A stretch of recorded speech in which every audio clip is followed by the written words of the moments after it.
गरीबों के हक की आवाज। दिल्ली में चल रहे किसान आंदोलन पर सामाजिक न्याय मंत्री थावरचंद गहलोत ने बयान दिया। उन्होंने कहा कि पंजाब, हरियाणा और उत्तर प्रदेश के कुछ इलाकों में किसान कर रहे हैं प्रदर्शन, बाकी देश में किसानों को कृषि बिल से कोई आपत्ति नहीं है।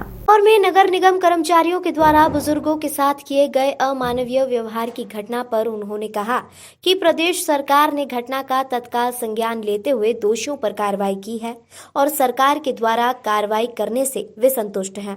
उमा भारती की मध्य प्रदेश में शराबबंदी की मांग पर उन्होंने कहा कि जन जागरण के माध्यम से नशा मुक्ति की ओर बढ़ना चाहिए। अवैध मादक पदार्थों पर सरकार लगातार कार्रवाई करती है। उमा भारती की मांग को उन्होंने सराहनीय बताया। पूरा नहीं पढ़ा, थोड़ा सा अंश पढ़ा बजट का, तो बजट पढ़ने में तो उन्होंने 1.5-2 घंटे लगाए थे, मैंने तो 10 मिनट में। जी तो आज महंगाई आसमान पे हो रही है। अटल जी की सरकार ने 0.5% सेस लगाया था और देश में आपने देखा चारों तरफ सड़कों का जाल बिछ गया। आज के 10 साल पहले का भारत और आज का भारत, ये अटल जी की सरकार ने दिखाया था। इस बार भी जो सेस लगाया है ये कुछ लोगों को प्रभावित करेगा और अधिकांश लोगों को लाभान्वित करेगा। मेरी जानकारी में ये विषय आया था, परंतु इस विषय से संबंधित जो भी अपराधी रहे हैं उनके खिलाफ कठोर कार्रवाई करने का काम राज्य सरकार ने किया है, संबंधित अधिकारियों ने किया है। निश्चित रूप से आगे भी इस प्रकार की कोई गड़बड़ होने की संभावना होगी तो कार्रवाई होगी। मैं स्पष्ट कह सकता हूं कि गलतफहमी के कारण ये किसान आंदोलन कर रहे हैं और देश में 36 राज्य हैं, केवल पंजाब और हरियाणा के कुछ हिस्से में और कुछ उत्तर प्रदेश के हिस्से के किसान ही आंदोलन कर रहे हैं। मैं आपसे पूछना चाहता हूं कि देश के बाकी राज्यों के किसान क्यों नहीं कर रहे? सर, आपको अवगत कराना चाहूंगी, चक्का जाम किया था, उसके बाद जो रंगकर्मी है उन्होंने भी सड़कों को जाम किया था, तो फिर ये क्या है? ये आंशिक क्षेत्रों में ही चक्का जाम हुआ है।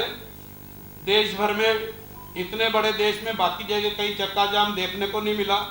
इंदौर के आसपास आपने कहीं देखा हो तो बताओ। और मैं फिर कह रहा हूँ कि आंदोलन केवल 1-2 राज्यों के कुछ किसानों का है, बाकी कहीं भी नहीं हो रहा है।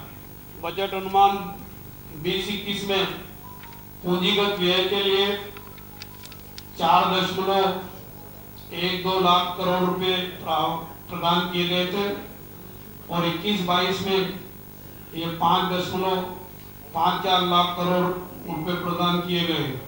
इस वर्ष 34.5% की वृद्धि हुई है।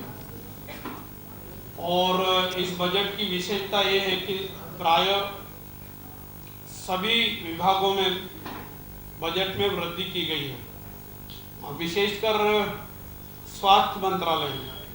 हम सब जानते हैं कि देश की बुनियादी आवश्यकताओं में स्वास्थ्य, शिक्षा, पानी, सड़क, बिजली आदि बुनियादी आवश्यकताओं में है और स्वास्थ्य की पर्याप्त व्यवस्था की दृष्टि से इस बजट में जो प्रावधान किया गया है उसमें 137% की वृद्धि हुई है और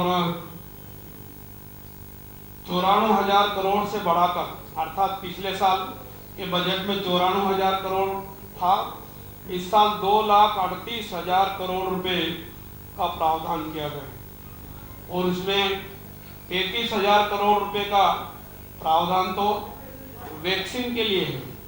दुनिया के कई देशों में वैक्सीन बनाने का प्रयोग अभी हो रहा है, जबकि हमारे देश में वैक्सीन बनकर के लगना चालू हो गई और इस वर्ष भी 35,000 करोड़ का प्रावधान ये वैक्सीन लगाने की दृष्टि से किया गया है।